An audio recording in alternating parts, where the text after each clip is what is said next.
Good morning, everybody. So I just got up not long ago and woke up to he has been caught. Houdini has been caught. Houdini has been caught.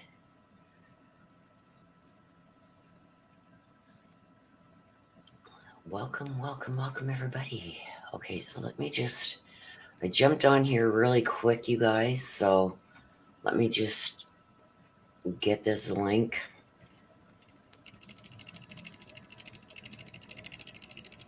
This is him. They have him.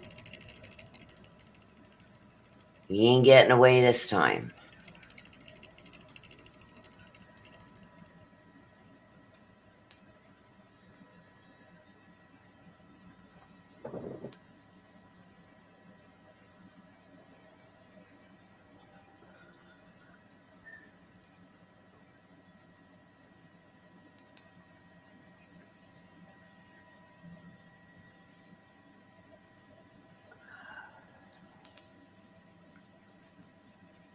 Good morning. Good morning.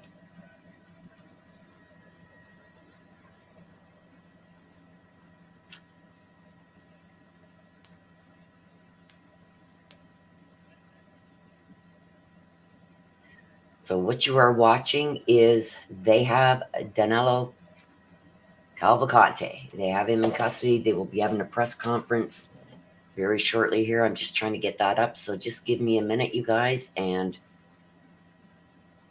I will be right back with you as we watch. They are bringing him in. They have him in that van. Give me 1 second, you guys.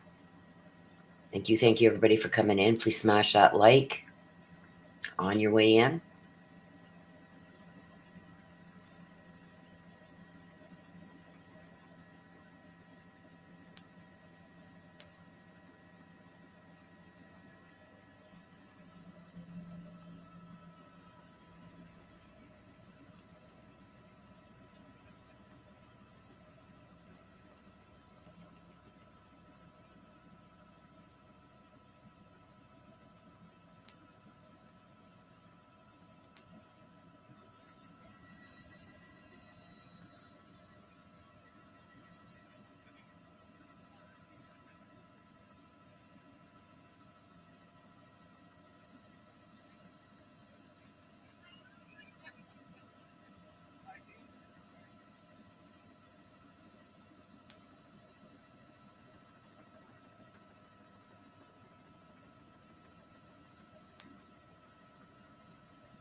He is in custody, you guys. He is in that van right there.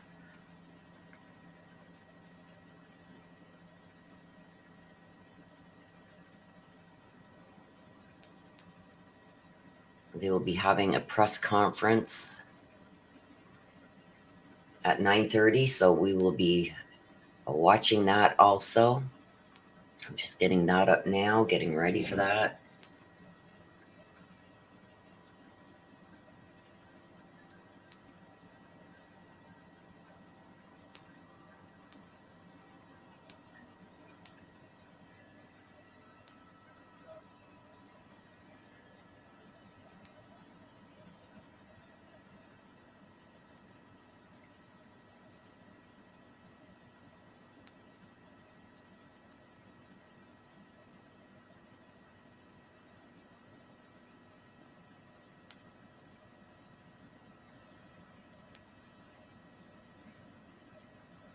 They're going to be having the announcement at the Pro Marlin Fire Company, the firehouse in 36 Firehouse Drive, Kent Square.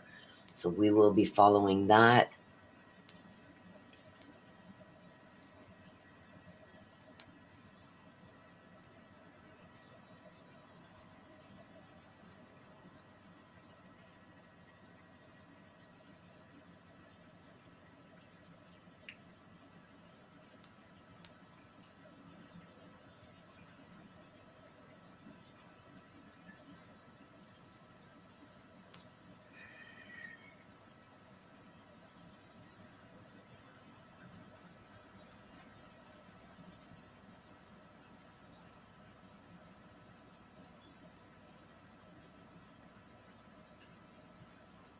And it's funny, JLR is not on. He must be still sleeping.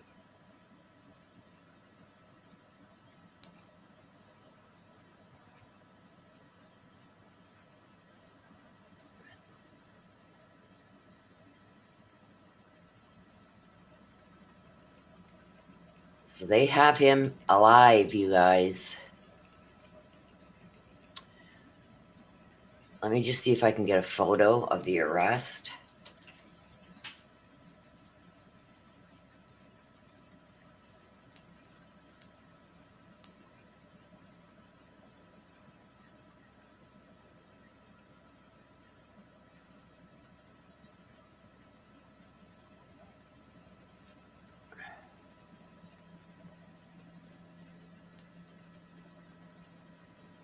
I'm just looking for a photo, you guys.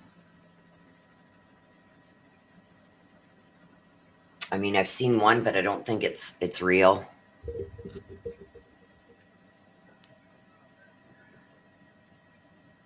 It's on a channel that is not too credible, so. Good morning, everybody coming in. Hello. What a good morning it is. Let me give some shout outs here. Denali, Kate, Kat, Isabel, Patty. Yes, it is a great day for a capture, for sure. Sybil. Yes, fully escorted. Absolutely. He is in this black van right there. They got him in there. In that armored vehicle. He ain't getting out there. Oh, well, I'm glad you've been watching. Deborah, good morning. Isabel, good morning. Good morning, everybody.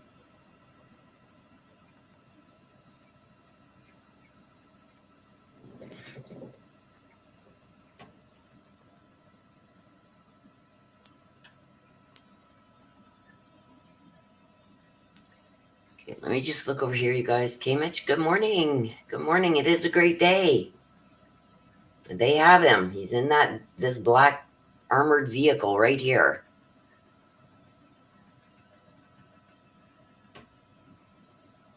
Oh yeah, he's completely surrounded. Like, whoops, we just lost. Don't lose him now. Oh, they're above clouds or steam or something. It looks like here. They ain't letting him go this time, you guys. Houdini has been captured. They are not going to be letting him get away this time. They have him in this vehicle.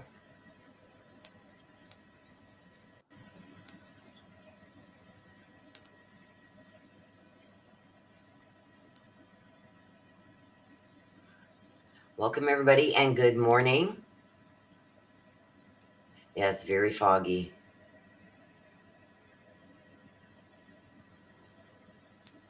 Poor Houdini. Okay, so give me a minute, you guys. While you guys watch this, I'm going to try and get everything up for the presser that will be happening in about 10 minutes, 15 minutes. Just give me a second and I will be right back.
So he was captured, you guys, just an hour ago.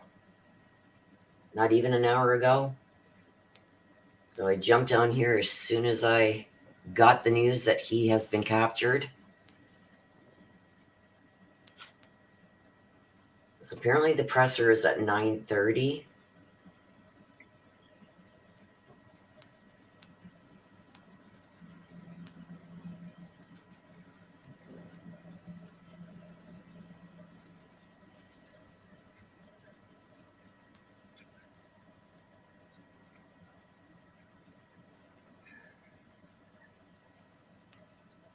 And they got him. They got him. They got him.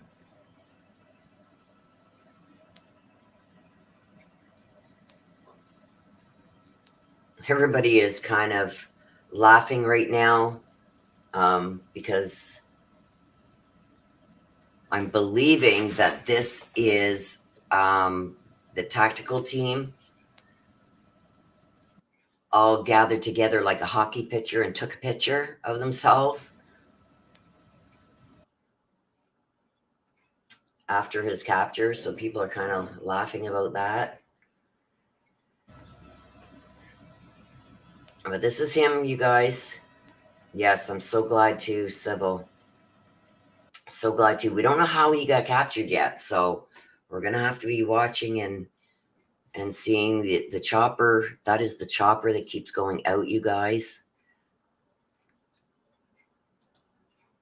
You want to see it, you guys? Okay, well, the chopper keeps going in and out, so let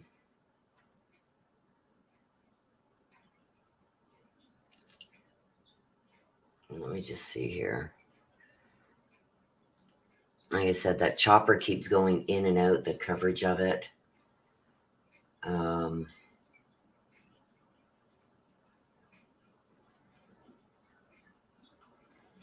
I'm watching for this presser too.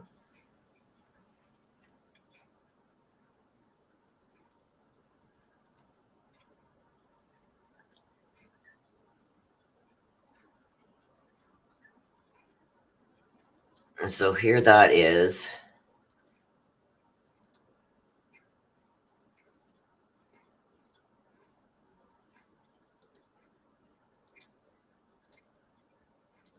I'm not going to leave it on the screen too long, but there is that picture. They took a group picture. Okay, it looks like the chopper is back. And it keeps going out, you guys.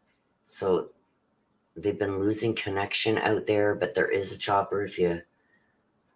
Okay, I think they've got it back here now. Let me share that. There you go. You're into the city now.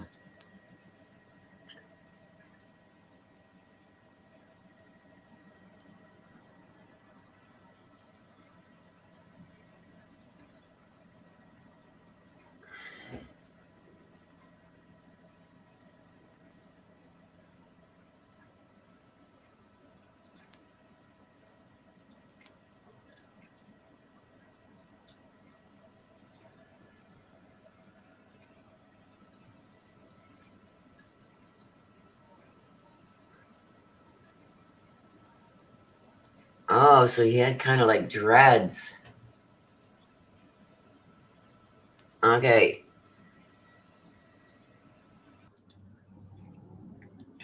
Here's a better picture of him, you guys. So this is what he looked like right there. It looks like he's got some cuts on his head, face. He looks like he's got some blood on him here. Looks like a lot of red here. But this is him. So he's got his hair in dreads, clean shaven. So this is a photo of him when they got him. They also got the stolen rifle. So this is him right here, you guys. They got him. So let's go back over to...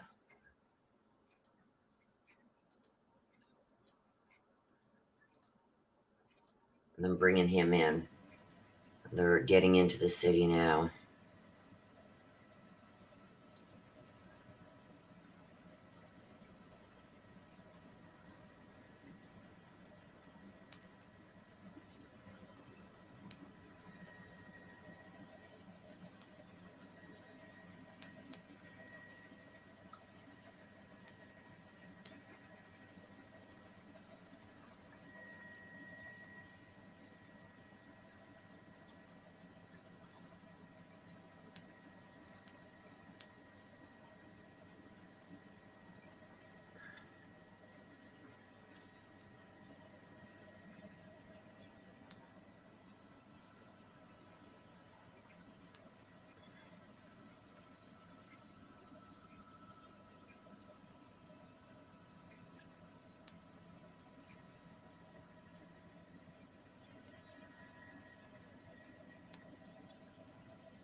So yeah, people in the area can now relax and rest finally.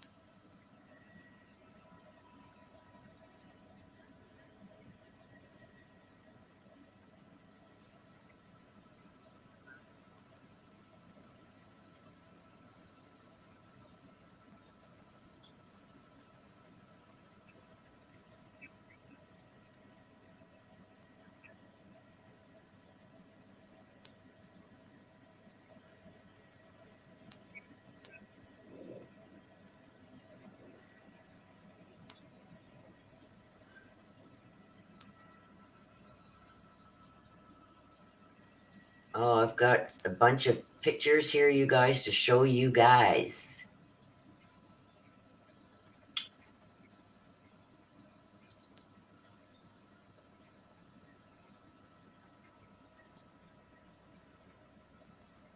So this is them.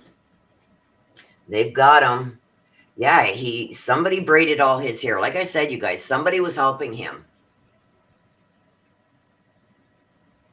Somebody was helping him.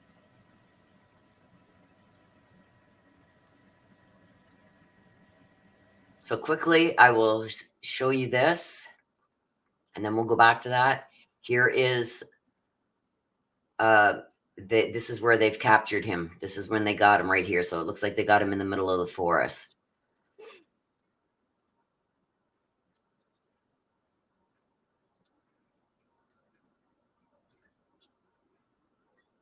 Oops. I just got up, you guys, so bear with me.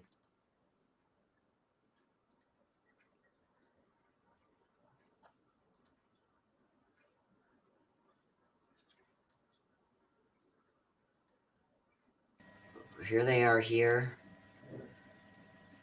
I've shared it a little bit different way so I don't have to keep clicking on and off.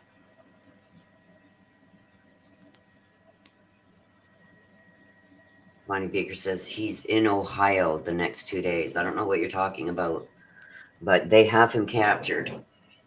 They have captured Houdini. They captured him at 8:18 this morning, just over an hour ago. So I'm watching for the press conference, you guys. The district attorney is going to be having a press conference, so we will be watching that as soon as it starts, and we'll be getting all the information there as to how they caught him, where they caught him, and what happens next, right?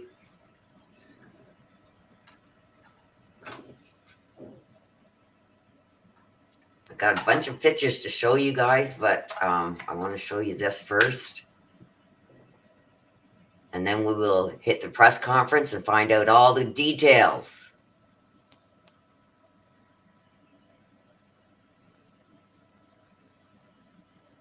So they have caught Danelo Cavalcante. Houdini is now in an armored vehicle. Yeah, there was the special tactical team, I believe, are the ones who caught him. Don't mind me, you guys. I'm trying to get everything organized. Like I said, I got up out of bed and first thing I did was check Twitter and seeing he was captured. So I'm still in my jammies. Thank you. Thank you. Just had a coffee made for me for the first time in probably 5 years. I've been getting this up and getting it ready to show you guys. So please smash that like button, show some love.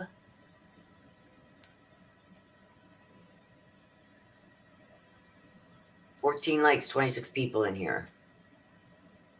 As more people are made aware of it, they will be popping in. Please go out, smash that like button. When you come back into the chat, you guys, after smashing that like, please make sure you got live chat selected at the top so you don't miss anything.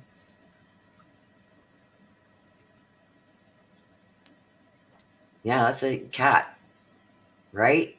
It's like, today is a good day. That's the first time in probably well, no, I can't say that because my son, if he shows up early in the morning, he brings me a coffee, but that's rare. because he's got kids and stuff to deal with and he's far away. But yeah, first time I get a coffee. That's great. I feel like I'm on top of the world now this morning. I was just going to put you guys on mute for a minute while I ran and made one, but here we go. It's a good day all around. It's a good day. So let me pop over here and check and make sure this press conference isn't going on, you guys. It said 9:30, so they will be having it here at 9:30. And when it starts, I will pop over to it.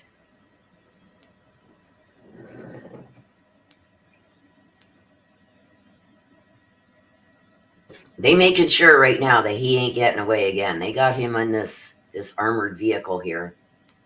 The cops all around him. He ain't getting away this time.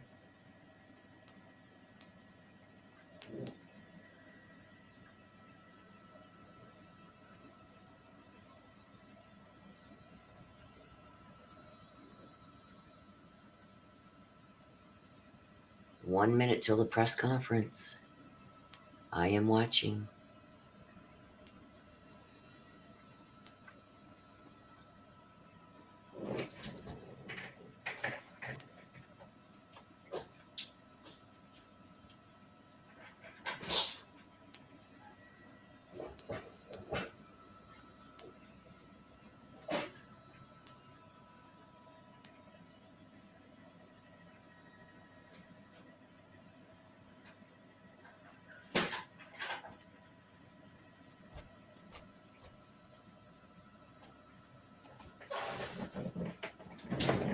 Oh, foggy. Yeah, those trees, and that's what they were going through trying to find him, right? So for those just joining, good morning, sister. Good morning. They have Houdini. Houdini has been caught.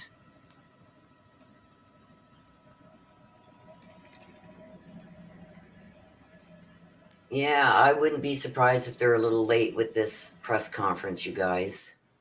Oh, here they go.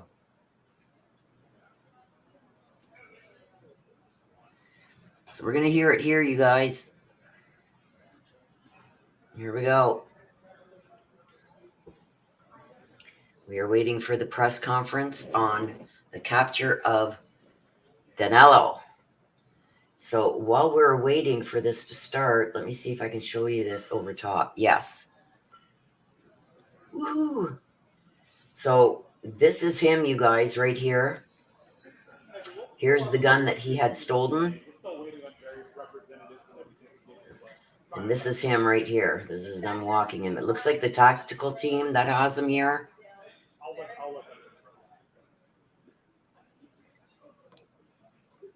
Oh yeah, like I had just gotten up out of bed, and as soon as I get up, I clicked on Twitter on my phone just to see, and it says captured, and it's like, oh gosh, rush to the bathroom, brush the teeth, get downstairs, get everything arranged here, and get my thumbnail, everything up for this, so I can get this covered for you guys. So yeah, it was quite the morning so far. I'm still in my jammies.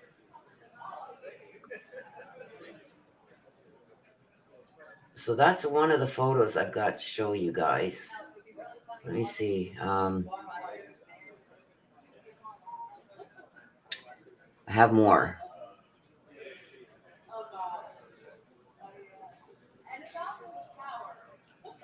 Here is the close-up of him, guys. Here is the close-up.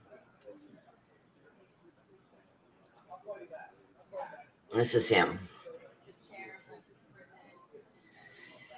He's going to have a bad day today. Right?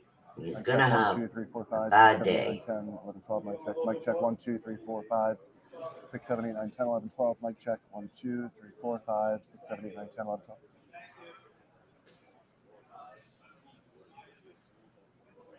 Looks a lot different, you guys, from this. Look at this. Look at that. Here he looks like a 15-year-old kid. Hey, look at that. He looks like a 15-year-old kid here. And then you got this. It goes from that to this.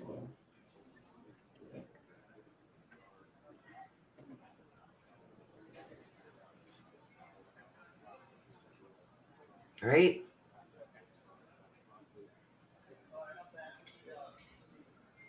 From that to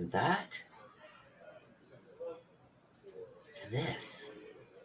Doesn't even look like the same person, eh?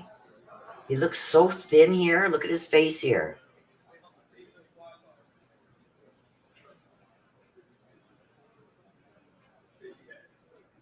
You're very welcome, Lori.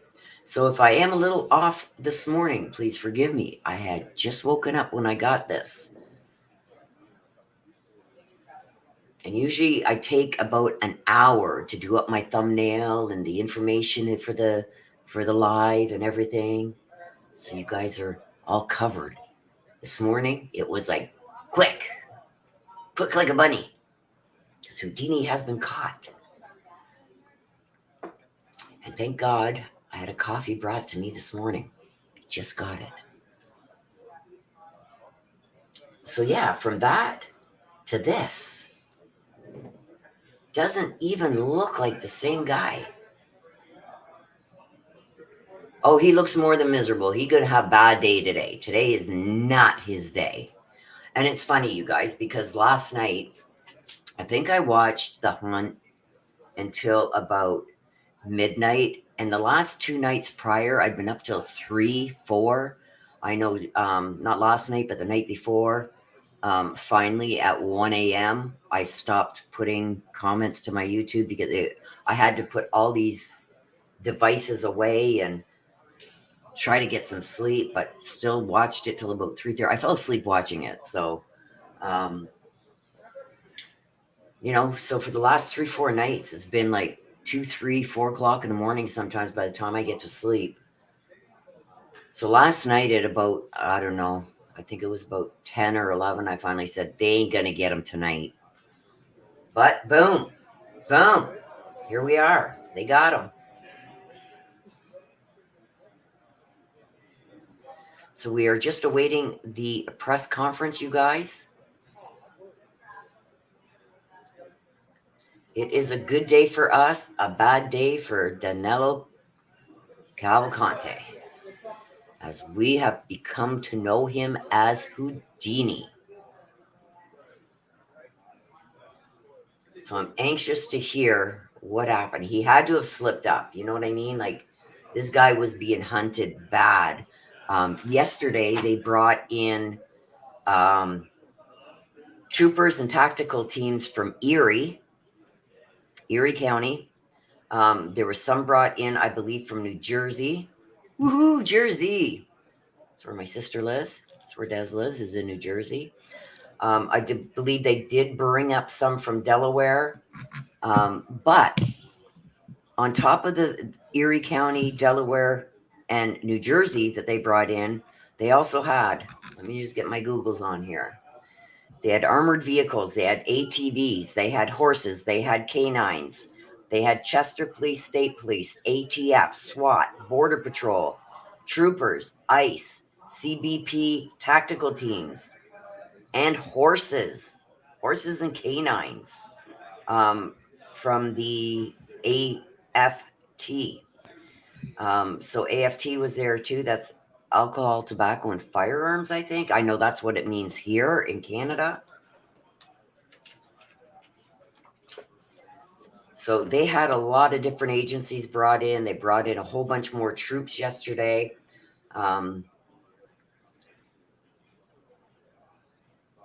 ATF, alcohol, tobacco, and firearms. ATF, yes. The Border Patrol.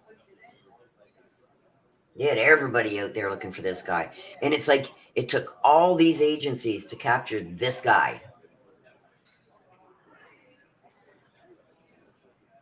Now, it does look like if you guys, hang on, let me just see over here. If you guys can see right here, it looks like he's got blood on him. And it looks like that's been there for a while. So he may have been hit. because the homeowner had spoken, and the homeowner said he fired off 7 shots at this guy. Okay, so he was sitting in his garage watching the coverage, I believe on JLR, watching the coverage in his garage with the door open. He had his rifle leaning up against the garage wall. Okay, the rifle had a scope on it and a flashlight on it. Next thing you know, in comes walking Houdini, and he grabs the firearm. So the homeowner stood up, drew his pistol, and fired off 7 rounds at him. And he says, I don't know if I hit him. So at that point, he was probably terrified for his life, thinking, okay, this guy just grabbed my shotgun. He's going to shoot me. So he just started opening up and firing at him, fired off 7 rounds. Didn't know if he had hit him or not.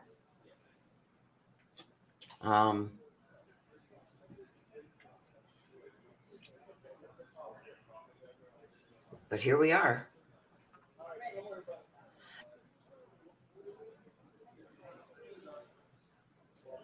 So we are about to find out what happened, how they got him. But this is him being captured. I have other pictures, you guys, and I don't know why they're not down the bottom here. Let me see over here. As we're waiting, I'm going to show you the pictures. Thank you. 1098-76543. It's Wednesday. It's raining. It's 9:40 a.m. Good. Where my pictures go to?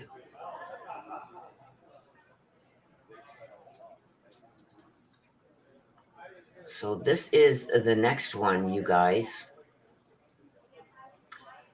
This is them when they captured him. Where he got this sweatshirt, we don't know. And then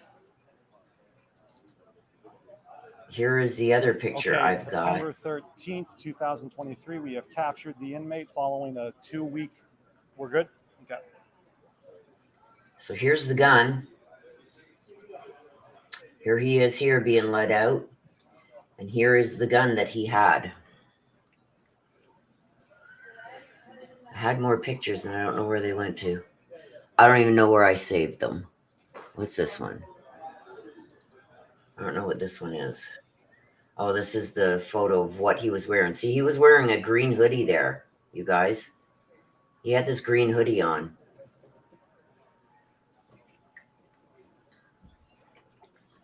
And he no longer had that on when he was captured. He was in a black one.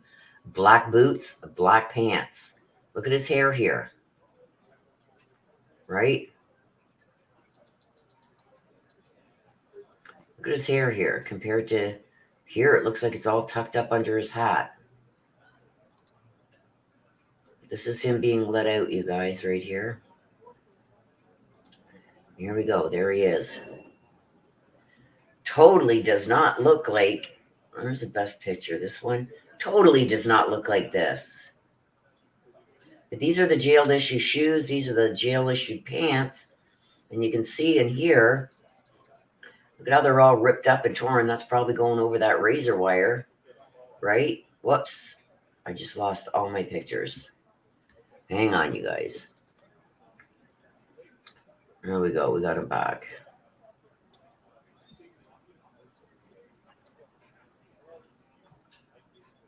So here we go. This is him. They've captured him.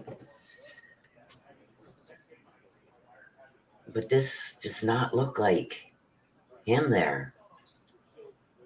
Like, look at how thin he looks here. And then this is him now. Maybe it's the angle. I don't know. What do you guys think? What do you guys think?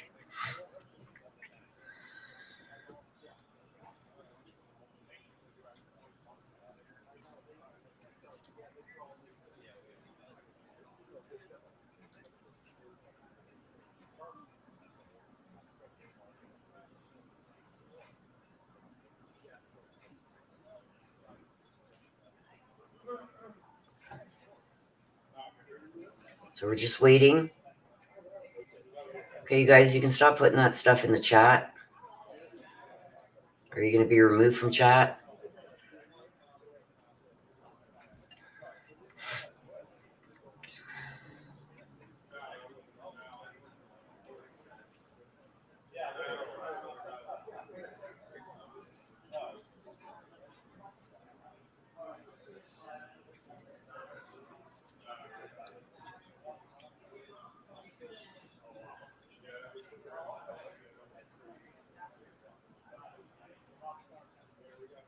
Yeah, it looks like he ate well, eh?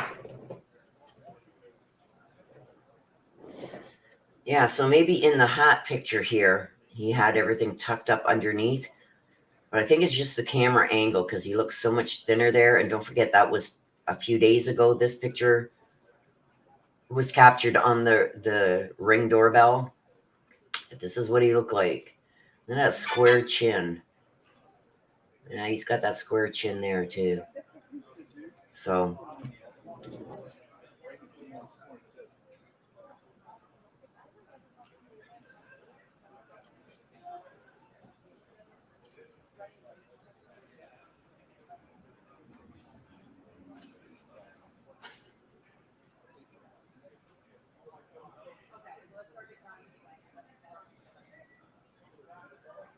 we're just waiting for this press conference, you guys.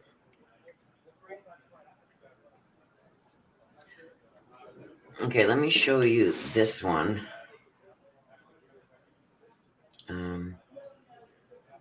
This is from ABC. I'll have to show you on my phone.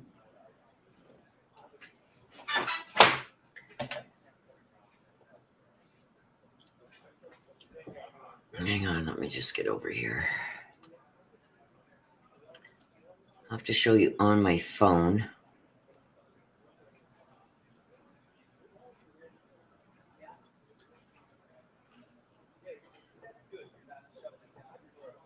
There's another photo of him. Right there. So that one there.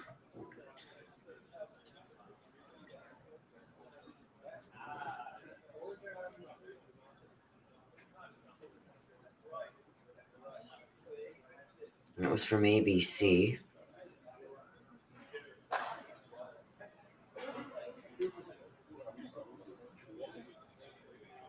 Oh, here's another one, you guys. Let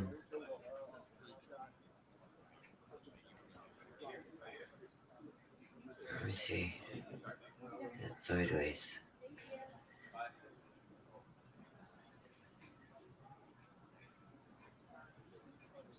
Okay, so look at this one, you guys. Look at this. They took his shirt off when they put him in the van, and look at, he's got this big tattoo down the middle of his back. So that's what he'd look like when he took off. He shaved. And look at, looks like a big tattoo down his back.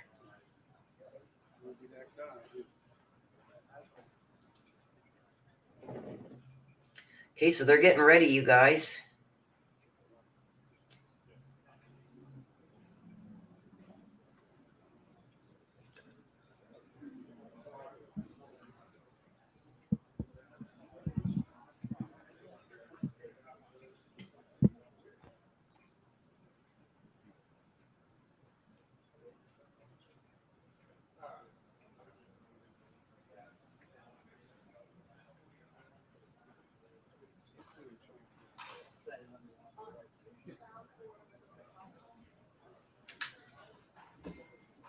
They're getting ready, you guys. But this is him. This is him.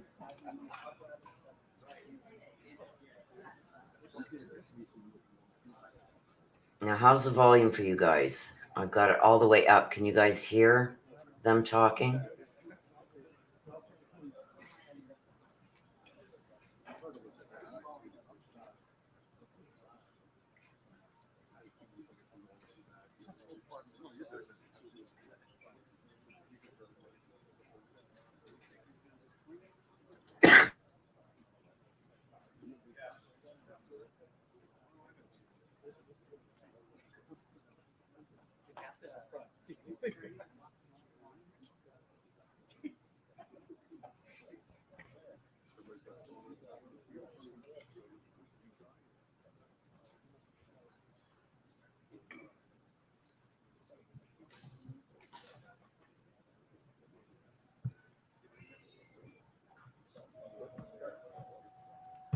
Okay, can you guys hear them talking in the background?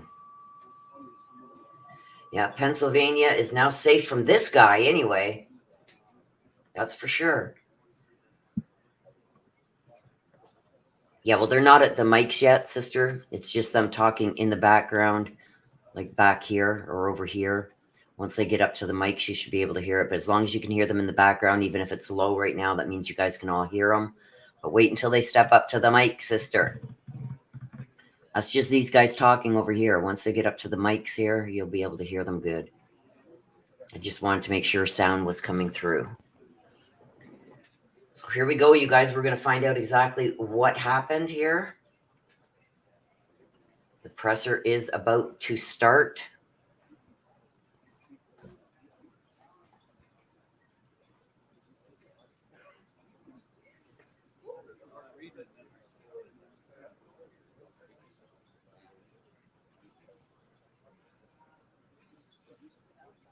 Okay, let me go full screen with this. Hang on a sec, you guys.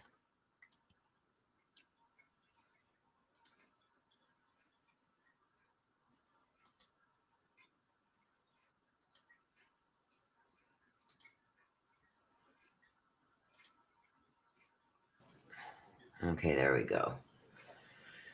It just gives it a bigger picture if I take all the other stuff off, now that we don't have to jump back and forth between things. So there he is, you guys. I've already showed you that picture. Man, they got this together quick. There he is. He did have dreads. Oh, I bet you he's still inside that armored truck. I don't think he's going to be getting out of that armored truck until they got him in a cell within a cell within a cell within a cell. This guy is never going to escape again. And I do hope that they move him to a more secure facility.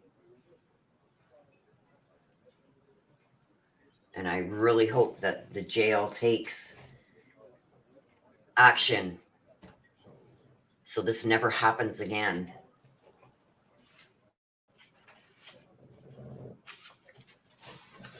Oh, yeah, this guy is going to become so popular in jail with all the crazy women that are going to be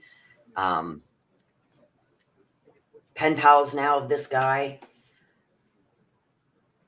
Like we know with all these cases where these guys get, arrested and charged and life in prison for taking somebody's life, they get these crazy women that follow them and start writing them and wanting to marry them and all kinds of crazy ass shit, right? Yeah, I think he's going directly to maximum security prison. I don't think jail is going to be for him anymore.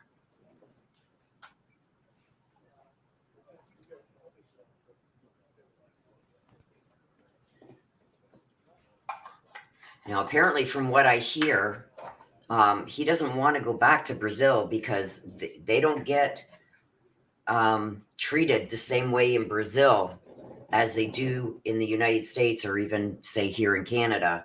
They're treated very badly when they've been charged with taking somebody's life. I think they're more of a place where you take a life, we take yours type thing. So he doesn't want to go back to Brazil. So I think deport him, get him the hell out of here. Like, why should we treat him? Like, I know the jails aren't the perfect place to be. They're not comfortable. But Brazilian prisons, I hear, are a million times worse than the jails here in Canada or the US. Oh, he's not going to have a choice where he ends up. It's going to be the government now that decides where he's going. But I hope they deport him and get him the hell out of here. Well, not here because I'm in Canada, but get him out of the United States. The United States should not have to now support this guy for the rest of his natural life, right? Which means feed him, house him, medical, everything that they get in jail here in the United States. Not one more US dollar should be spent on this guy. Not one more US dollar. Like, can you imagine? I think the other day it was like over 2 million they had already spent trying to catch this guy.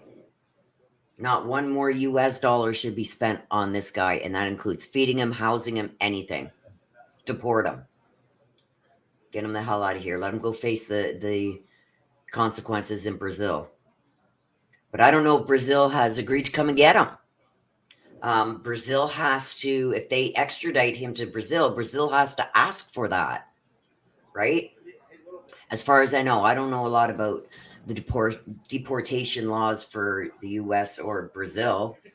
But I know here in Canada, for like, we can deport you if you're about to get out of jail. We can deport you back to your country instead of letting you loose in ours again. But I think if he's wanted in Brazil, they would have to ask the US to deport him, and I don't think they've done that. I don't think they want him.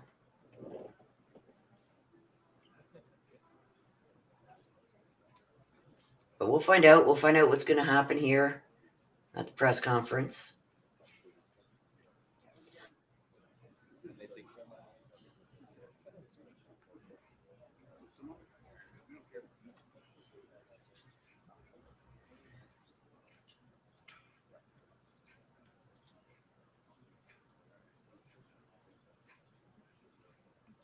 Okay, Laura, that's your second warning. I asked you not to mention other channels on here. You've been timed out. If you do it again, you're going to be blocked. We don't do that here.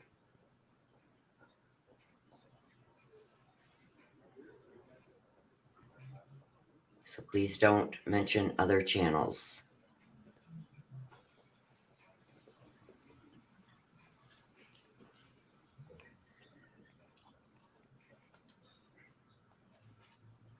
Yeah, they're deporting his sister. Yeah. See, I think they just allowed her here. Oh, here we go, you guys, to testify against him. Pleased to be able to report that thanks to the extraordinary work of law enforcement officials from here in the Commonwealth of Pennsylvania. And everybody here, press 1. Local leaders here in Chester County, and from our federal partners all across this nation.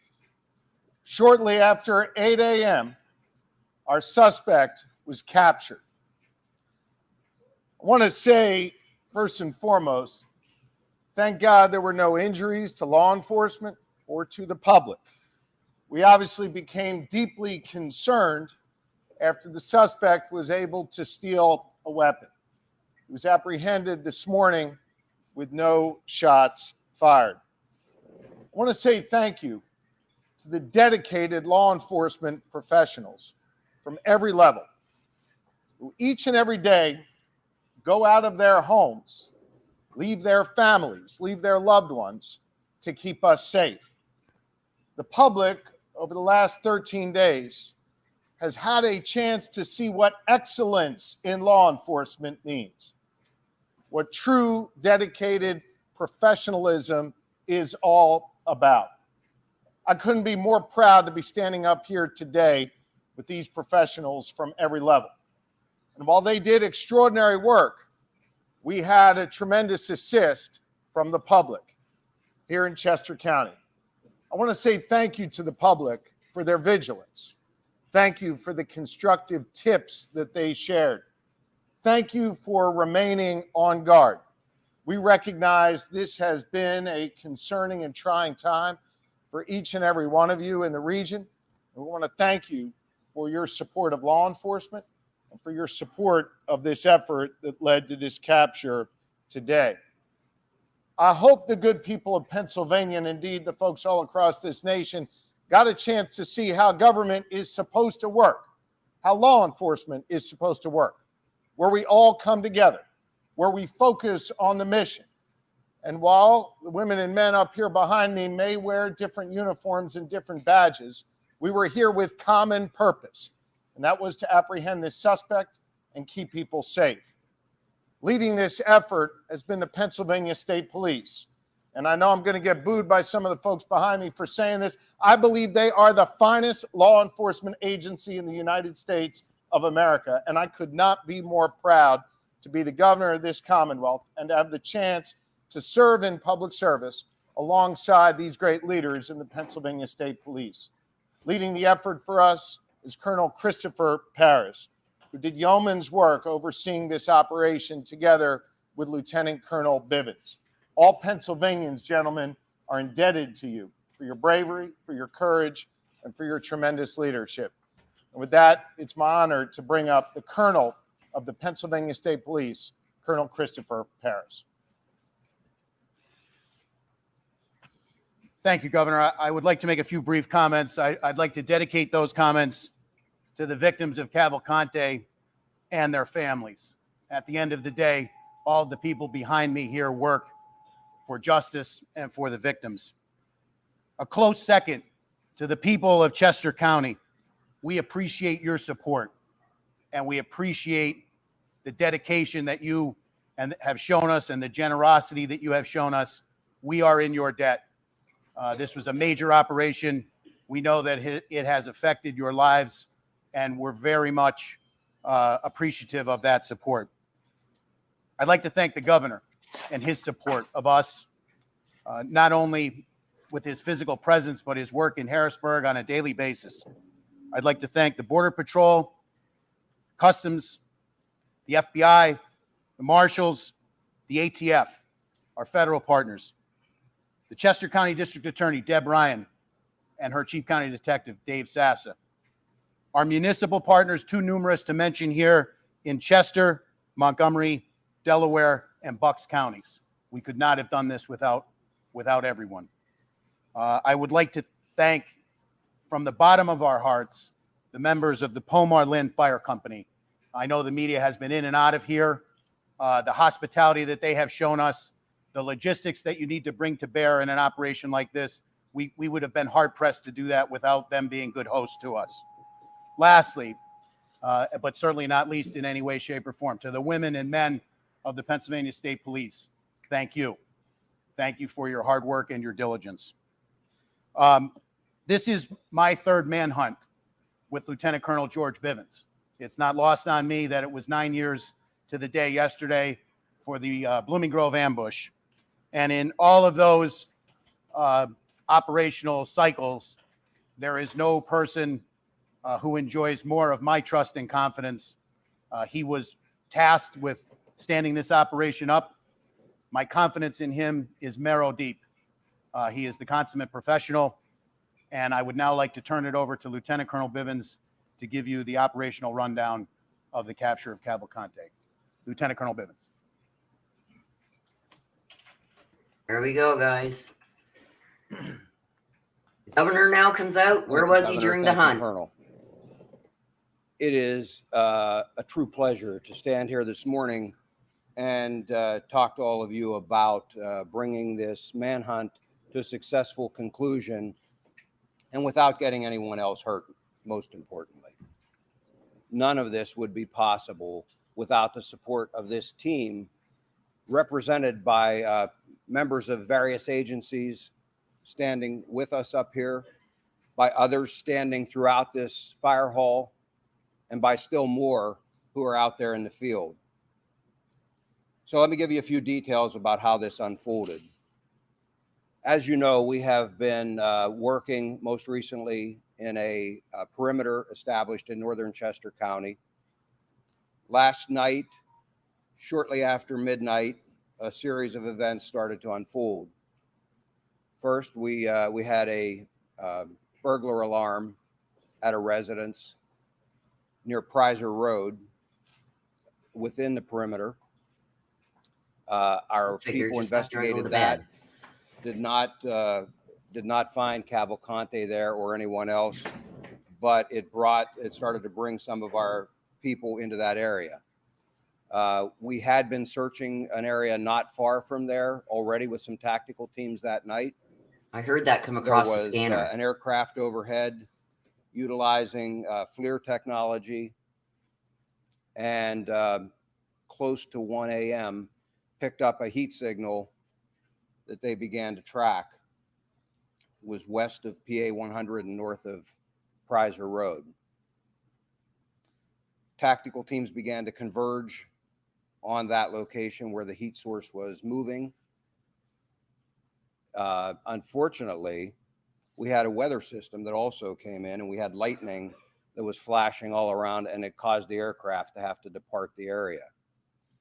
Tactical teams made a decision to secure that area, that smaller area, as best they could, and hold it through the storm and until we could bring additional resources in and bring aircraft back overhead to ensure that we did not have an issue with an escape.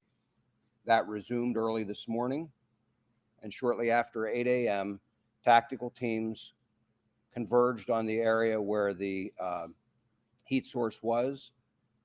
They were able to move in very quietly. They had the element of surprise. Cavalcante did not realize he was surrounded until that had occurred. That did not stop him from trying to escape. He began to crawl through thick underbrush, taking his rifle with him as he went. One of the Customs and Border Control teams, BORTAC, had a dog with them. They released the dog. Some of our PSP CERT members were also there, had him surrounded.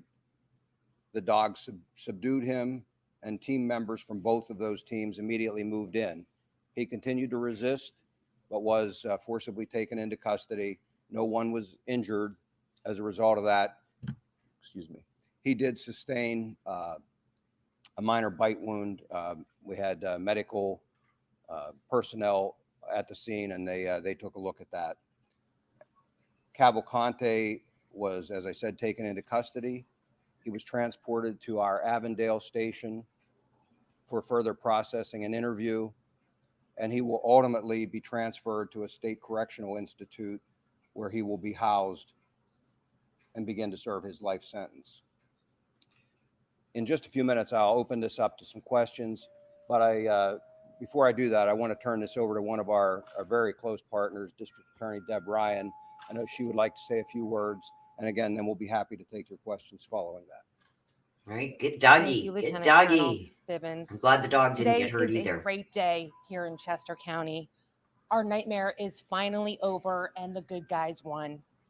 We owe a debt of gratitude to all of the first responders for their tireless and dedicated efforts in bringing this fugitive to justice. They worked around the clock, and we are deeply grateful to all of them. Our community can finally regain its normalcy and breathe a collective sigh of relief. This would not have happened without the collaboration and efforts on behalf of a multitude of agencies. I need to thank the governor, Colonel Paris, Lieutenant Colonel Bivens for his unflappable and dedicated leadership, the U.S. Marshals, the Chester County Detectives, the FBI, U.S. Customs and Border Patrol, the Department of Emergency Services, the Sheriff's Department, and every single person who went out into the field in the most horrendous conditions. We had weather problems, we had terrain problems, and a ton of obstacles that prevented our capture from occurring as expediently as we wanted. We have the best people in the business, and we never lost faith that this capture would occur. We knew that it was just a matter of time. The scope of this manhunt was extremely impressive. The brave men and women who went out there every single day are our heroes. And I am proud to be a part of this collective team of people who worked around the clock to bring this man to justice during this monumental challenge. They utilized every piece of advanced technology, dogs, drones, helicopters, every asset available was put out for this capture. I can't express our gratitude deep enough to all of them and to the community for their support. We received dozens and dozens of donations, well wishes, and kind support from everyone in the community, and we thank this firehouse for housing us. We know we disrupted their lives for a while. One of the first calls we made upon learning about this capture was to the Brandow family, who, as you can imagine, had been living in a complete nightmare. They are so grateful to the men and women who helped with this capture. They can now finally sleep again. I can't thank law enforcement enough for their efforts. Thank you.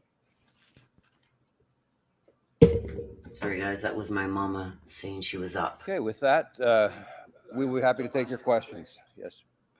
With the helicopter overboard, we saw the arrest taking place. There was some criticism about the photo op that was taken with the fugitive. Can you explain how that's actually a standard procedure, or what's the reason photo op with? You know, I'm aware that there was a photo op that was taken out there. Those men and women worked amazingly hard through some very trying circumstances. They're proud of their work. I'm not bothered at all by the fact that they took a photograph with him in custody. Again, they're proud of their work. They kept the community safe. I say thanks to them and good job. Sir, did he say anything the moment that he was captured, and he released the name of the canine officer who bit him during his capture? We will probably not be releasing the name. And in terms of anything that he said, we need to use an interpreter, and he has been taken back to the station. And at that point, we will attempt to interview him at the Avondale station. I'm not aware of it. If he did, I don't have that information. Yeah, if he did it, it'd be in Portuguese, and they wouldn't be able to understand it anyway. I'm sure there was some curse words in there. That's always our first choice and preference. Again, that option is only to prevent the escape of a very dangerous individual. Had they not been able to contain him, that would have remained an option. You're very welcome. It was a combination. It was a combined group of the Border Patrol and PSP. So PSP and the Border Patrol.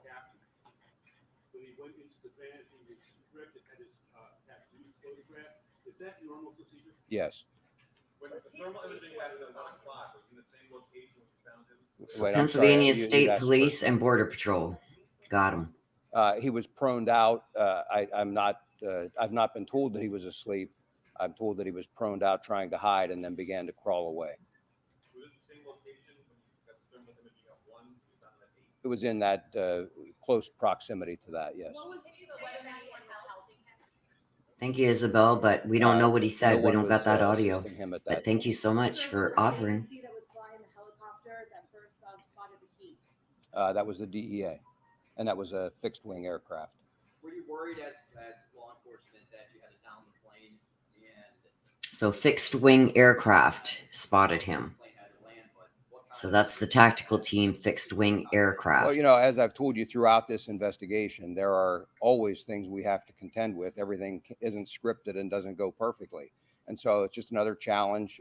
Worried, I don't think is the word that I would use. We simply had to adapt. And so we secured that inner perimeter while always keeping our outer perimeter secure, so that if he did manage to get out of that inner, we would box him in yet again.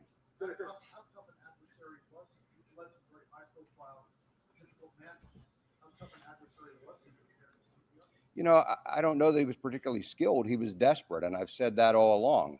You have an individual whose choice is go back to prison and spend the rest of your life in a place you don't want to be, or continue to try and evade capture. He chose the evade capture. He was in good shape, obviously able to climb, as you saw, to get out of prison. But ultimately, as I said all along, we had an amazing team assembled here, capabilities that are just very formidable. And I was confident all along that he would eventually be captured. And ultimately, this team, and I credit all of them for bringing together their collective experience, the resources, and being able to apply that and capture him. It's never easy to find someone who doesn't want to be found in a very large area. Sir, previously you said you were reserving comment on if anybody was helping him throughout the search. I know you said no one helped him this morning. Can you say now that he's in custody whether he received help these last 13 days? There were people who were intent and intended to assist him. We had been successful, to the best of my knowledge, we had been successful in preventing that assistance from reaching him. Does that include his sister? Yes. there had been some Aha, see? I heard that come out earlier, that his sister helped him once he escaped, and they'd been No, it's denying it. absolutely a success. And I got to tell you, I think by and large, the public stayed amazingly supportive. I had some third grade students stop by yesterday and drop off letters and notes of support for all of these responders. We put them out for them to see at briefing time and things. That's the kind of support we saw from this community. There will always be criticism. There will always be people who think they can do this job better, and they're entitled to that opinion. What I would tell you is, again, I put my faith in this group of experts, this group of seasoned law enforcement professionals, the dedicated men and women, not only of the Pennsylvania State Police, but of all of the other partner agencies who went out there every day. I'll put my money on them any day of the week. He did contact and his I believe the community sister helped supported him him once and he continues had to. escaped. That's why she was detained. We'll be discussing with the district attorney what, if any, charges will be filed. But for right now, again, there is a commitment, and he is going to begin serving his life sentence at a state correctional institution. She is in the deportation proceedings. That will proceed as had been initiated. I'm sorry? I do not. So it's his sister and others, but they diverted that. Just the clothing and things that he was wearing. Except for his sister. His sister did help. He did not have an opportunity to, no, sir. I don't have an exact number, but looking at the teams we were sending in there, in the immediate vicinity was probably 20 to 25.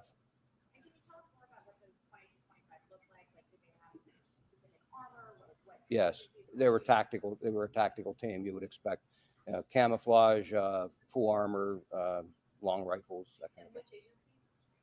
Customs and Border Patrol was their BORTAC team out of El Paso, and then So Customs and Border Patrol got them. It's our Tactical teams that they special brought in emergency response yesterday. team. Those should have been brought in long ago. Yes.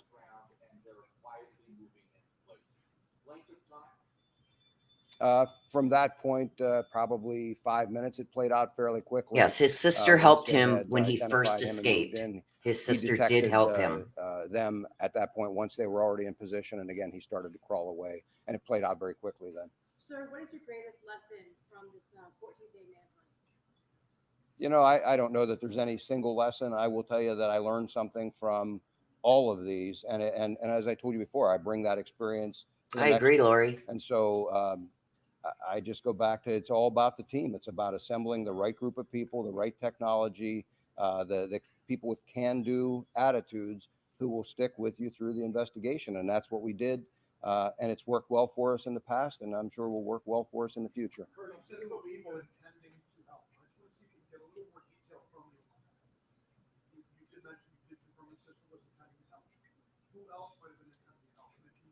And the reason I'm not going to talk about that again, as I mentioned, we will be discussing with the district attorney whether there will be any additional charges. I don't expect that there will be on that aspect, but we want to have that discussion before we disclose anything else. No, I think he stopped because his normal pattern was to travel in the late evening, early or overnight hours. Whether he got tired or whatever, normally he typically didn't travel then later at night, and he typically did not travel during the day unless we pushed him. And we did have several instances of that where he was pushed and had to move. But, you know, he doesn't have night vision or anything like that, the type of technology that many of our operators had out there. And so traversing rugged terrain is difficult to do. I believe it was just easier for him to do in the late evening hours and late afternoon. I believe that's what caused it. It was a scalp wound, and they bleed pretty significantly. I'm told there was not any significant injury. Just one, ma'am.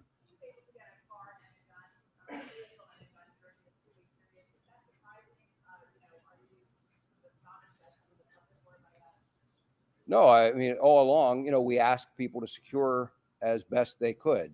Unfortunately, he was still able to acquire some of those things. Again, those are just some of the challenges we deal with in an investigation like this. Our people rise to those challenges, and ultimately, again, he was successfully captured. I know that you led the effort also in July earlier this year when that person escaped using bed sheet. It was a chocolate lab that ultimately led to his arrest, and now here we are again. You're talking about a canine moving in and basically disabling Cavalcante. Can you just kind of talk about the having canines and their use and how much of an asset they are when you're trying to navigate tough terrain and track down dangerous people? Sure. I mean, in the case of Tucker, he was kind of a civilian. I would say we deputized, and brought him in. He's now an honorary member of PSP, but lab. But he was not involved in this. That was in Warren that this gentleman was referring to. Just, you know, I believe it's a Shepherd or a Belgian Malinois. Just 1 minute, if I can come back to this gentleman, I apologize. In any event, canines play a very important role, not only for tracking, but also for just like in a circumstance like this, safely capturing someone. Far better that we're able to release a patrol dog like this and have them subdue the individual than have to use lethal force. And so again, our preference is always to use other means. Canines play a very important role. For those of us who aren't familiar with the area, can you tell us a little bit more about where he was? He appears to be in front of a commercial building. Was he hiding within that building, or he was? He was in the wooded area, again, west of PA 100 there. PA 100. Are you aware of how he was getting nourishment and, you know, liquids? No, that'll all be part of the interview we'll attempt to do. Whether he'll talk to us or not, that's obviously entirely up to him. But that will be something that we'll be asking. Sir, at this juncture, can you release where he worked in Chester County prior to his 2021 arrest for homicide? Unfortunately, I don't have that the list of those locations. I know that he did a variety of jobs installing flooring, but I don't have the specific list of work locations. How long will he be at the Avondale Barracks? Long enough for us to process him, and however long an interview lasts with him.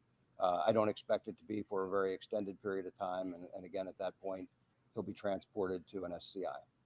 Sir, was there any concern that he would team up with another small man to step inside the trench coat, Little Rascal style? No. Can you give us more detail on the actual encounter with the dog? The dog tackle him, bite him? You know, again, I didn't see this specific capture. What I would tell you is the way those dogs are trained is to simply go to the person. They will grab whatever is closest for them to grab, and then they are trained to detain that individual. They don't just keep biting and releasing or trying to cause additional injury. They simply grab onto and try and hold that person in place until officers can get there. So that's why they're never released, you know, at some great distance or unsupervised. There are officers close by who can then move in. The handler can immediately pull the dog back off of they give them a command, pull the dog back off, and then officers take over from there. He did. I don't have the name right now. Was there any body cam footage or doggy cam footage in the situation of him getting the arrest of anything happening? Not that I'm aware of. And then secondly, Border Patrol, are they here? Yes. Can we talk about the expertise of Border Patrol being here to make that arrest? Do you want to? What your experience played and how that made if you could step up? Sure. Now, Border Patrol is trained in tracking and pursuing. From the time an agent comes on duty, assigned to the southwest border, they get lots of experience tracking and trailing people. And then with our technology and other resources, that just aids in the searches like this one. Different terrain than normally what you're working on, correct? So Border Patrol is assigned to both the northern border and the southwest border. So we got training and experience in all types of terrain. We assisted the state and federal, state and local partners with our resources, whether performing observation at night, searches during the day, searches during night, and then obviously we had our tactical teams here. Question for Governor Shapiro. Governor, yesterday you described just not 24 hours right here that you were calm and that your commanders of this operation were also calm. In hindsight, how did you balance the obvious pressures from outside that were forever saying, fight him yesterday? Look, we had a job to do, and that was to capture Cavalcante.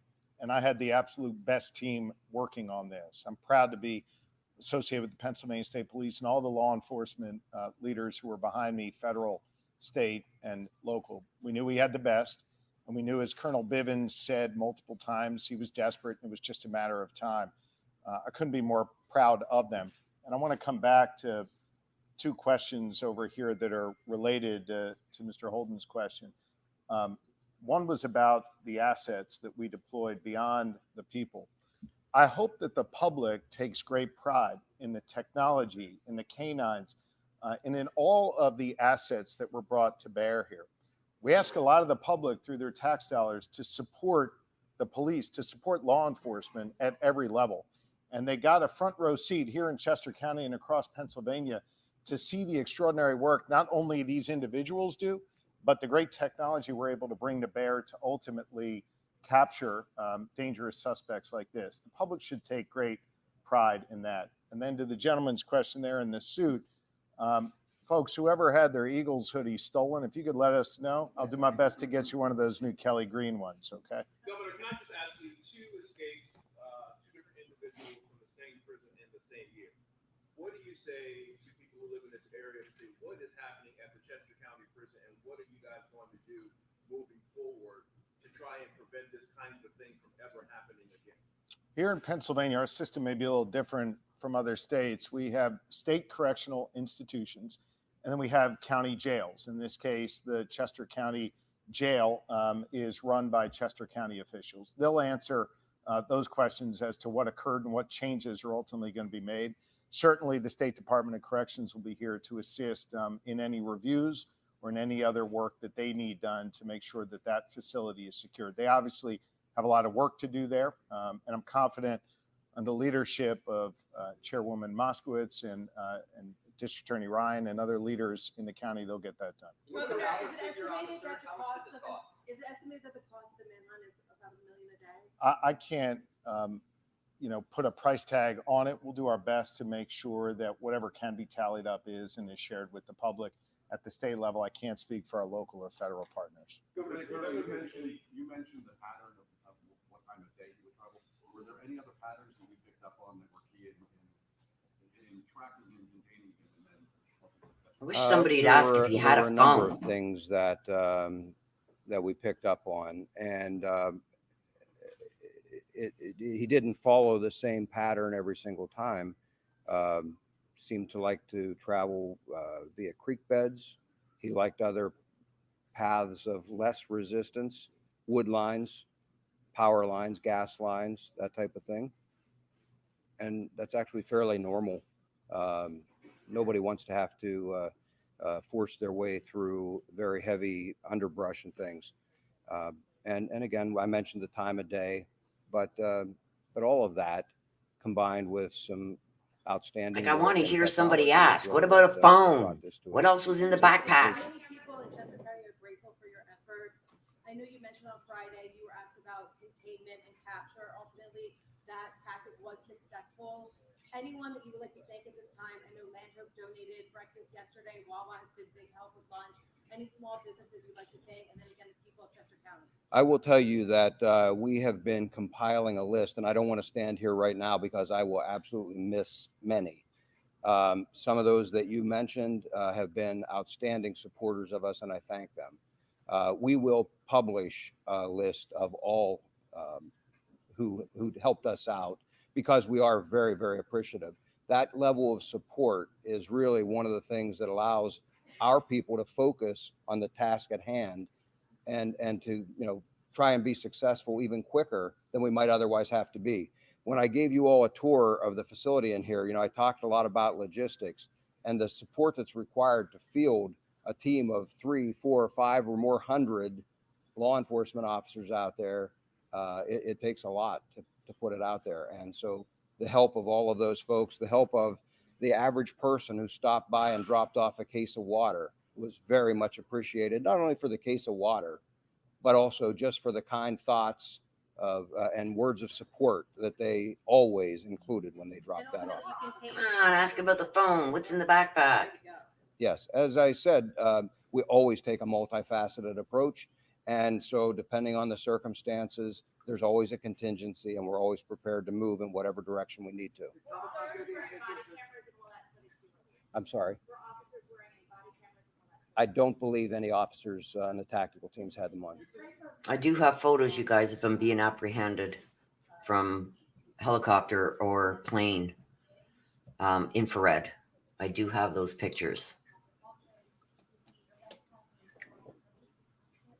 It was a DEA fixed wing aircraft. I believe that's South Covington. I would have to look at a map. We were operating in several townships there, but again, it was north of Prizer and west of PA 100. I just don't know where I put them.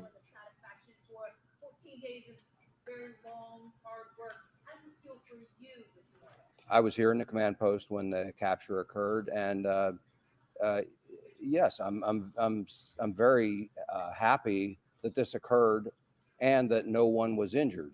You know, it brought a new level of danger for all of our people out here in the field when we knew that he obtained a firearm. And so for me, the biggest sense of relief is that no one in the community was harmed and no law enforcement officer was harmed either. So that's the win.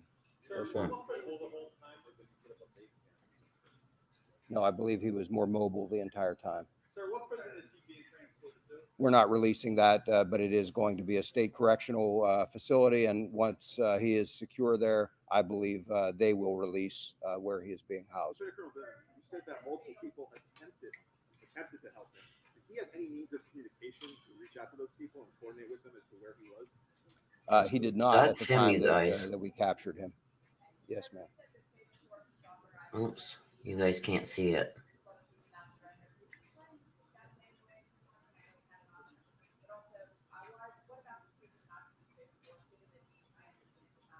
Well, as I addressed a few minutes ago, yes, he had the firearm with him. Yes, he was a threat.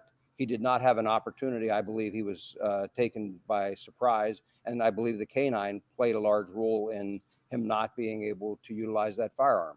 What I would tell you is, again, that it is our last choice, our last preference to use lethal force. And so while there were other options, the team did the responsible thing, did what they're trained and what we expect, and they used other options. And again, lethal force is always the last option.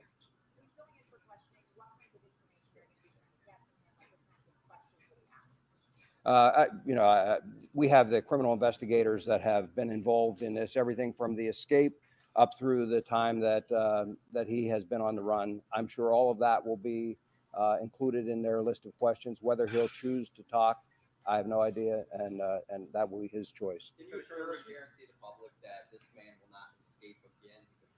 Yeah. Make sure you don't I can escape assure you again. he will not escape while he is in our custody. He will be turned over to a state correctional institution. I have every confidence that they will be able to safely and securely house him as well. Lieutenant Colonel, was he in the perimeter of the perimeter that you had outlined yesterday? He was. Yes, sir. How close to the edge of the perimeter was he? It was within the perimeter, and he would have been within a few hundred yards of the eastern edge of the perimeter. Colonel, in terms of the public being involved, there's videos in Chester County trying to get involved in this case. Moving forward, if something like this happens again, what would you tell the public in regards to getting involved in this case? I would ask them the same thing that I asked this time, and that is, please don't come out and try to become involved like that. You potentially take away resources that would otherwise be spent on the search, trying to deal with those individuals, and we don't want one of them to get hurt unintentionally. Okay. How far was the capture from where the burglary happened last night? Within a quarter mile. It wasn't a burglary. I heard that come across a scanner, that burglary, and they said that it was not him. It depends on whether he is cooperative and is interviewed. That could take minutes to hours, but I don't have the answer yet whether he's. I'm not aware of that. Does he have a lawyer yet? He just got arrested. I don't believe his mother is here, and I don't have that information immediately available here about where they entered. As I said, his sister, though, is in the process of being deported now. So they used his sister to testify against him in court on the murder charges for when he took the life of his girlfriend. Now they don't need her no more, and she tried to help him get away. No, They're deporting her. investigators are quite competent. They'll gather the information that we believe is important if they're able to. And I'm confident that, that everything we need will be gathered in that way. There's no reason for me to have a personal discussion with him. Well, I think it's a very bad idea, obviously. And we will be here should something like this occur again. We'll put the team back together and we'll be right back out after them. Okay. Thank you all. Thank you, everybody. Oh, that's it, you guys.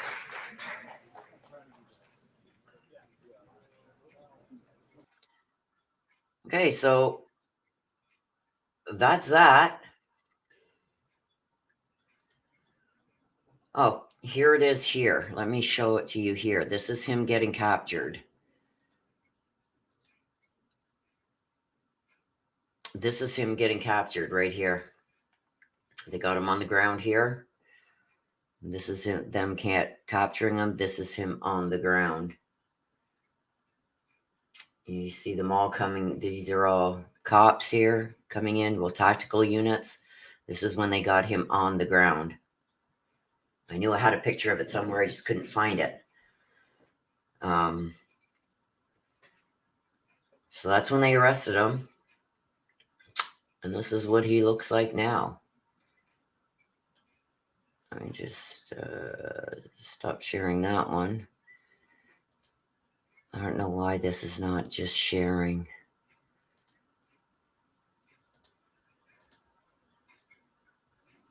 So that's him when they captured him.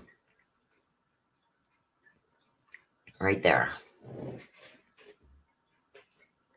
I don't think I can. Yeah.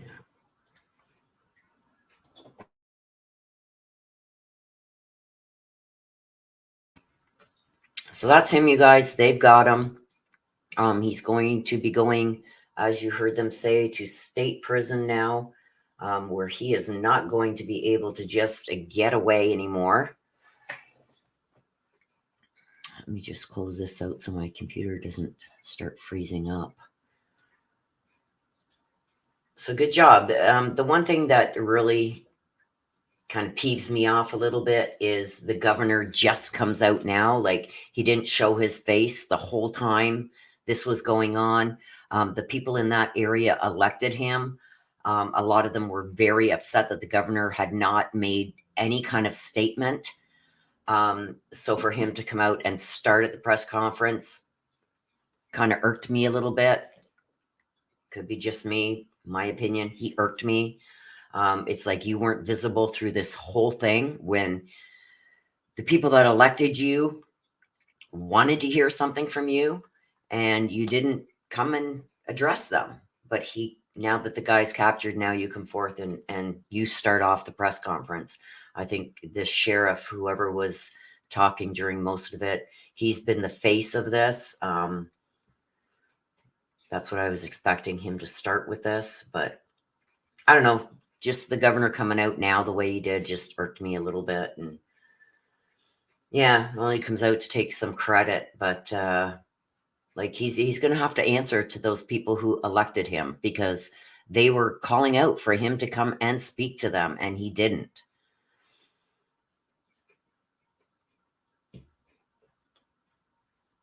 His face wasn't covered in blood. This is it right here.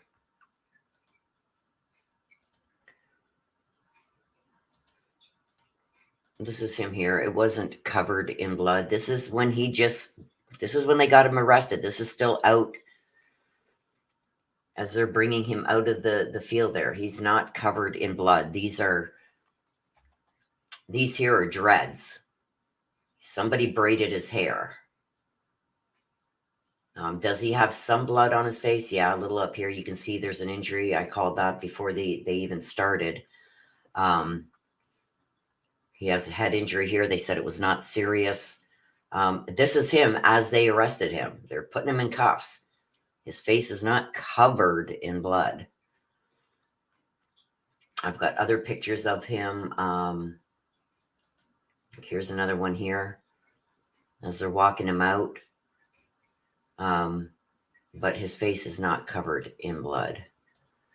This is the gun that he had right here. Oops, I guess you guys can't see that. Got it covering the other photo. I don't know. Let me see if it comes up.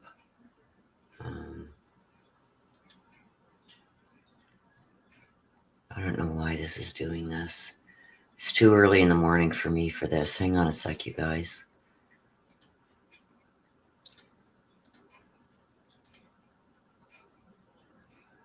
So there it is there. This is him right here. So the sheriff said whoever had their hoodie stolen, he'll replace it. This is the gun that he had on him. The rifle with the scope and the flashlight attached to it. Let me see if I can pull the other picture up. It'll show. It's not going to show. I don't know why, but it's not. So that's him arresting. No, his hair. I don't think his hair was done in prison. Yeah. And his sister did help him. That was leaked out early on. His sister did help him when he first escaped. Now, I think the reason why they allowed her to stay as long as they did in the U.S. was because she testified against him at trial, and then helped him when he got out. She was a part of helping him once he had escaped from that jail. So she was arrested. She's going to be deported. She's going through the deportation process. But as you heard them say, there was others that were going to help him, and they diverted that help from getting to him. So I'm sure that they went through all his phone calls and everything else from the jail just before the release, and, took preemptive measures that those people would not be able to help him. I think that there were people that were going to help him. And the police caught on to that and took preemptive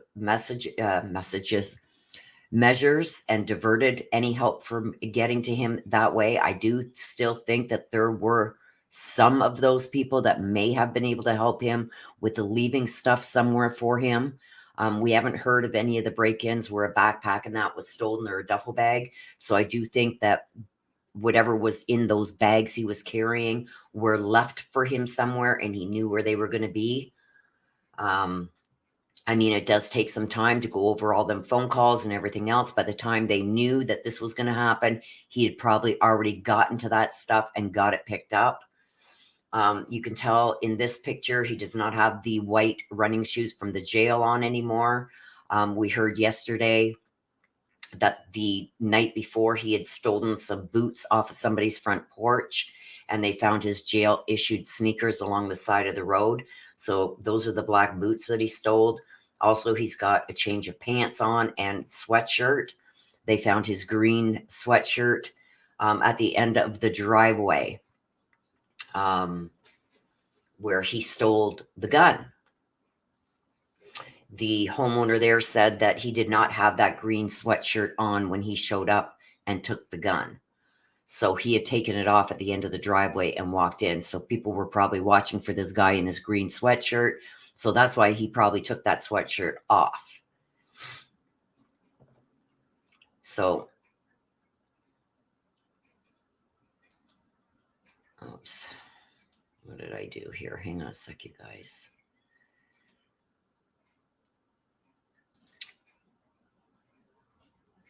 I don't know why that closed on me, but something closed.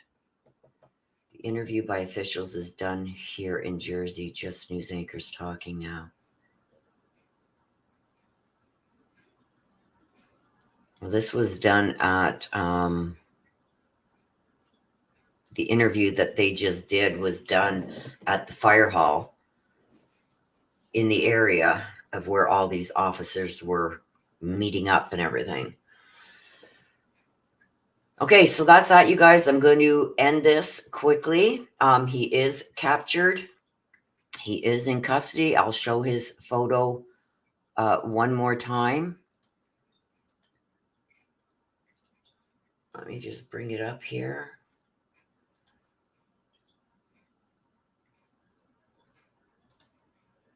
So I'll show you guys his photo one more time. This is what he looked like when he was captured. This is him right there. So you can see he did get a little bit of an injury on his head. This over here, the blood over here, could be from the head injury he got. They said it was nothing serious. They did have medical there. The dog bite was probably more serious than this little cut on his head. And we know when you can get a little cut on your head, it bleeds like crazy. Any injury to the head bleeds like crazy. I've had a cut that didn't require stitches or anything to the top of my head, and it bled like you would have thought my head was split open, how bad it bled. So yes, there was an injury to the head here, but I think a lot of this blood is from the dog bite. He was checked out by medical, and there was nothing serious. So you're very welcome, Isabel. Isabel, you're very welcome, everybody. So with that being said, you guys, we're going to end it here. Thank God he's caught. Tonight, I can go to bed at a decent hour. Also, Brian Kohlberger is in court today, you guys. It is not going to be live streamed, I don't think. Both the prosecution and the defense have both made motions now to take the cameras out of the courtroom. You can check my community tab on YouTube.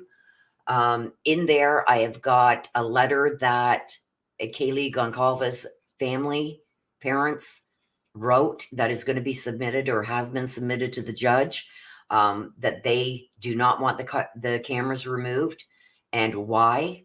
So head over to my community tab and you can check out their letter to the judge. And that is going to be happening this afternoon. So we'll find out this afternoon if they're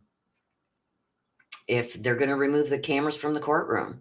I do know Brian Enton is going to be from News Nation. I think he is going to be in the courtroom and probably covering some of that. So if I can get a hold of that, then I will maybe follow it. Okay. So we'll see what it is. It's supposed to be at 2:00 their time in Idaho. So that's like 5:00 my time. If I can cover it, I will.